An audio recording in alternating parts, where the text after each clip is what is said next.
Before we begin today's story, let me provide some context about Japanese culture that will help you understand this tale. In Japan, there's a tradition called Tango no Sekku, or Children's Day, celebrated on May 5th. During this time, families display special warrior dolls called Gogatsu Mingyo to protect their children and bring them strength.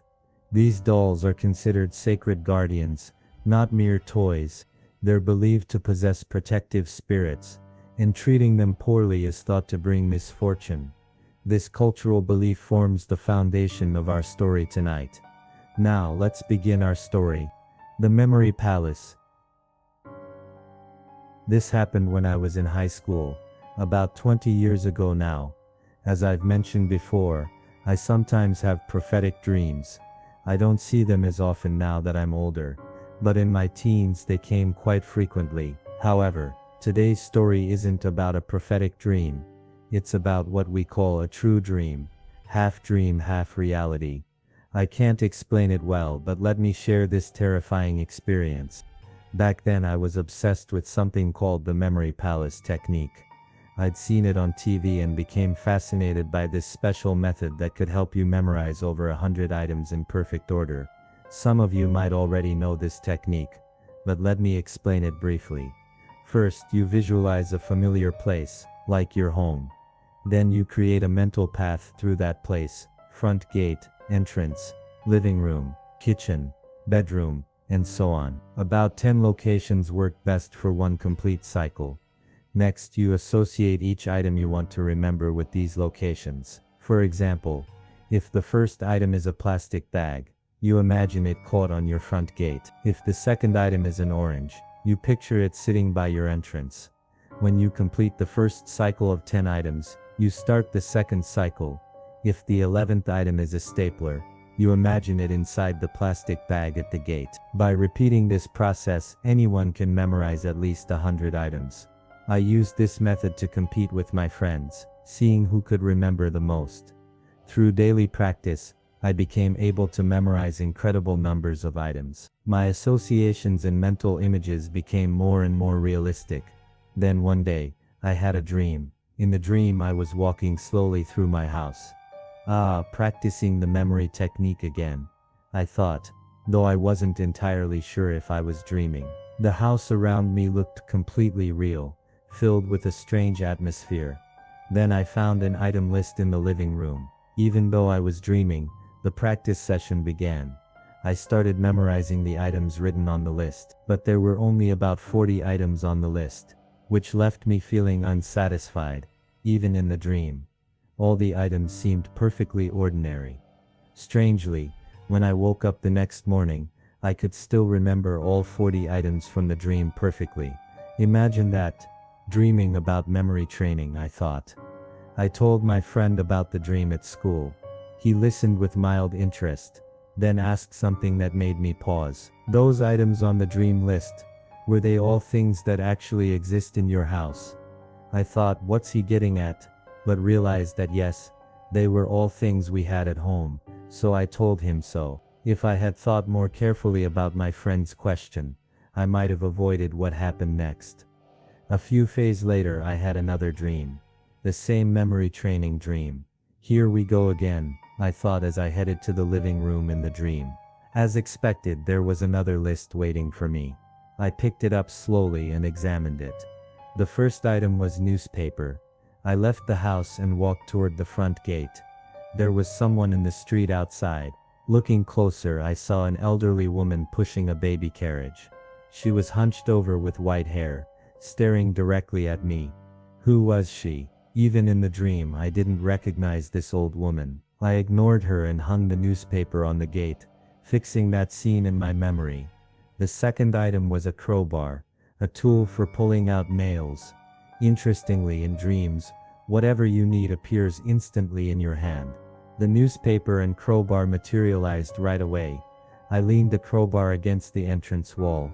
The third item was a baseball bat. I placed it on top of the shoe cabinet inside the entrance. When I saw the fourth item, I thought something was a bit strange. It said kerosene. I found myself holding a plastic container full of kerosene, so I placed it in the living room. I should have realized something was wrong at this point. The fifth item said kitchen knife. This was odd. All these dangerous items in a row. I felt uneasy but placed the knife on the kitchen table anyway. The sixth item was duct tape. Finally, something normal, I thought with relief, placing it on top of the washing machine in the laundry room. The seventh item said cement. I thought what? But found myself carrying a bag of cement into the bathroom. This was definitely strange. At this point, I fully understood I was dreaming and considered what to do. Well, there's no danger so far. I'll finish one cycle and then think about it, I decided. Next was my bedroom. It looked exactly like reality. The eighth item was rope. I tossed it onto my bed. My eyes drifted to the trash can. I could see something black piled up inside. Curious, I looked closer and saw long strands of hair. I was startled and immediately fled the room. In the hallway, breathing heavily, I felt that this dream was different from usual. But I'd never been in danger in a dream before, so I continued. The ninth item was a screwdriver. I placed it on the toilet seat lid. The 10th item was a gas heater. I put it in the corner of the upstairs room. When I looked at the 10th item, I saw piano wire. Up to the 9th item, everything had been things we actually owned. But surely we didn't have anything like this at home. Then I felt something thin and flexible in my hand. It was piano wire. Huh? Do we really have this at home? I wondered suspiciously, but placed it on the bottom step of the stairs. Alright, I've memorized one complete cycle. Despite the strange elements, I attributed them to it being a dream and decided to continue with the second cycle. But I would soon realize this was a terrible mistake. I left the entrance and headed toward the gate. The list said lighter. Then I heard a sound. Click, click. It was coming from beyond the gate. I looked and saw the same elderly woman trying to light the newspaper I'd hung on the gate in the first cycle. I rushed over, snatched the lighter from her and shouted, "What are you doing?" Fortunately, the paper hadn't caught fire yet, but I realized this dream was clearly abnormal. The old woman stared at me silently for a while, then vanished. Shaken, I wrapped the lighter I'd taken in the newspaper and put it in the mailbox by the gate. Standing in front of the entrance, I wondered what to do. This is a dream, right? The strange realism and slightly abnormal progression made me question whether I should continue. My intuition, honed by many mysterious experiences, seemed to be warning me. But since I knew I was dreaming, I thought I could just wake up if things got dangerous. The list said snow tire chains. I placed them by the entrance and went back inside to check the list. It said doll. We don't have anything like that, I thought. But just like with the piano wire, I found myself holding one. It was a traditional Japanese warrior doll. I felt like I'd seen it somewhere before but couldn't remember where. Puzzled, I placed it on top of the shoe cabinet. Then I looked at the list and couldn't believe my eyes. The next item was fire. Fire? How was I supposed to? I had a terrible feeling. This was the living room, where I'd placed the kerosene container in the first cycle. They don't expect me to set this on fire, do they? At that moment I heard a rattling sound from the entrance. What's that? I cautiously peered toward the entrance. Someone was outside, wrapping the chains I'd just placed around the door handle from the outside. They're trying to trap me inside. I staggered backward. My foot hit the kerosene container, knocking it over. The kerosene gushed out forcefully. Oh no, I thought, but the kerosene had already flowed to the entrance, across the floor and outside under the door. Click, click. I definitely heard it. The sound of the lighter the old woman had tried to use earlier. That's right, I put the lighter in the mailbox. She must be planning to take it out and light the fire. I saw that my feet were also soaked with kerosene. I sprinted to the kitchen as fast as I could. Whoosh! With that sound, flames erupted from the entrance all the way to the living room. The acrid smell of smoke filled the entire house. This was strange. Even though it was a dream, I could feel the heat. I stood in the kitchen, stunned, as the flames gradually approached. This was clearly not an ordinary dream. I could sense malevolent intent at work. If I stay here, I'll die. And if I die in a dream, that probably means. Frightened, I looked at the list to see if there was any way out. I froze. The next item on the list said ankle. This can't be real. I was in a state of panic, but the flames were approaching, so I tried to escape to the laundry room. Then I heard another sound. Scrape, scrape, scrape. Scrape, scrape, scrape. The sound of something being dragged. I looked down and saw the Japanese doll I'd placed on the shoe cabinet. It was dragging the baseball bat from the first cycle as it walked toward me. This is bad. It was clearly moving with intent. Even in a dream, this was beyond normal. I tried to jump over it toward the laundry room, but with terrifying speed the bat struck my ankle. I collapsed on the spot. The pain was excruciating. How could a dream hurt this much? As I writhed in agony, another wave of intense pain shot through me. The doll was now holding the kitchen knife from the first cycle, and then, it was gone. My right ankle was already gone. The doll, expressionless, picked up my severed ankle and placed it on the kitchen table. Thinking I would be destroyed if this continued, I crawled to the laundry room. Fortunately, the duct tape I'd placed there was still available. I used it to stop the bleeding and tried to think clearly. There's no doubt about it, I'm being attacked. And this isn't completely a dream, but it's not reality either. The thinking I would die if this continued, I closed my eyes and tried to force myself awake. But no matter how hard I concentrated, I couldn't wake up. This is strange, isn't this a dream? But I know it's not reality either. What should I do? The doll appeared in front of me again. I was startled but had no strength left in my body. Somehow, both my hands and feet had been bound with duct tape. While I sat there in shock, I heard sounds from the bathroom. Scrape, scrape. Ugh, cement. It sounded like cement being mixed with water. I quickly looked at the list. Next was wrist. At that moment I was dragged into the bathroom with tremendous force. My left wrist was plunged into the hardening cement. Like a petrification spell, it hardened instantly with a crackling sound. Then I was yanked away with tremendous force. Crack. My left wrist broke off. It happened in an instant, but it felt like slow motion to me. The cement had already disappeared, and the doll was picking up my severed wrist. Perhaps my senses were becoming numb, because I was no longer feeling pain. I crawled toward my bedroom, thinking I could escape through the window. As I crawled, I thought about my situation.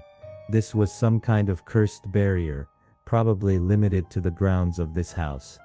I had no idea who was doing this to me, but if I could get outside this barrier, I should be able to escape from this true dream. Stab. I was stabbed in the back in front of the toilet. Probably with the screwdriver. As I tried to pass the stairs to reach my room, I was suddenly dragged upstairs with tremendous force, thrown onto the second-floor hallway. I immediately noticed a strange smell. Gas. The gas heater's cable had been damaged, and gas was leaking out. It had already filled the air. I'll be in trouble if I stay here. Then I heard that sound again. Click, click. Someone was trying to light that lighter. I immediately threw myself down the stairs. Whoosh! Flames engulfed the entire second floor with tremendous force. As I fell to the first floor, snap! My right ear came off. The piano wire I'd placed on the stairs had somehow been stretched between the railings. My body was already beginning to convulse. If my spirit broke, I would die right there. More than half the house was already engulfed in flames. I used my last bit of strength to crawl to my bedroom. As the flames slowly burned me, I entered the room and saw it. The rope I'd placed there was hanging from the ceiling, as if telling me to put my neck through it, and something was writhing in the trash can. I ignored it and headed for the window. Though it was frosted glass, I could faintly see outside. I noticed the doll was standing on the window frame, staring at me. So you absolutely won't let me outside? Suddenly I was thrown backward. When I crashed into the dresser, I could feel all the blood draining from my body. My consciousness was becoming hazy. This might be the end. Just then the list fluttered down in front of me. In my fading consciousness, I looked at the final item on the list. Carp streamer. I gasped and remembered everything. At that moment, a divine light poured out from the closet. With tremendous force, it swallowed up the flames, the items, and the dolls that had been attacking me. And then I heard it. The death cry of the doll. Ah! After a while, I woke up. I was lying in my bed in my own room. I sat up and checked my hands and feet. They were fine. Both ears were still attached. I looked at the clock. It was 7 a.m. My mother was preparing breakfast. I sat at the kitchen table and looked at the calendar. It was May 5th. What's wrong? You don't have school today. You could sleep in more. Yeah. My mother quickly set breakfast in front of me, looking at my face suspiciously. I sat quietly for a while, then began telling her about the dream, and about the Children's Day dolls I'd received as a child. When I was small, I'd been given 2 Children's Day dolls. One was Kintaro, a legendary strong boy, and the other was Minamoto no Yoshitsune, a famous warrior. I liked the Kintaro doll because it was big and impressive, but I didn't care much for Yoshitsune, because it was smaller and plainer. Every May these 2 dolls would be displayed in my room. One day, I decided to play with Yoshitsune instead of my regular toys. I took it out of its glass case and made it fight with my friend's monster figures. The play gradually escalated. I floated it down the river, spun it around on a string. And then, unthinkably, I used firecrackers on it. Frightened by what I'd done to the now damaged Yoshitsune, I quickly put it back in its case. Then I hid it deep in the closet. I think I told my mother I'd put it away because it was in the way. The next year I started middle school, so both dolls stayed packed away. My mother listened silently, then said, "I see Yoshitsune must have been lonely." After breakfast, my mother and I took both dolls out of the closet. It had been years since we'd seen them. Kintaro looked the same, but Yoshitsune was in worse condition than I'd remember. I repaired the damaged parts with model paint and putty. My mother spent an entire day carefully mending the armor with her sewing machine. We used parts from my old model kits for the missing pieces. The next day, Yoshitsune was restored to an even more magnificent appearance than before. I sat formally in front of Yoshitsune and sincerely apologized for the terrible things I'd done. I promised to treasure it from now on. Both dolls remained displayed in my room for the rest of May. Looking back now, I think that dream was a awakening and warning from the doll I'd forgotten. A guardian that had protected me since childhood, left damaged and abandoned in darkness. I never had that dream again after that. But while I didn't notice it then, writing this story now, I've realized something disturbing. That elderly woman outside the gate. The dream's barrier was limited to my family's property. But that old woman was completely outside the gate, beyond the property line and outside the barrier. I haven't encountered that elderly woman since. But now that I've realized this, I have an ominous feeling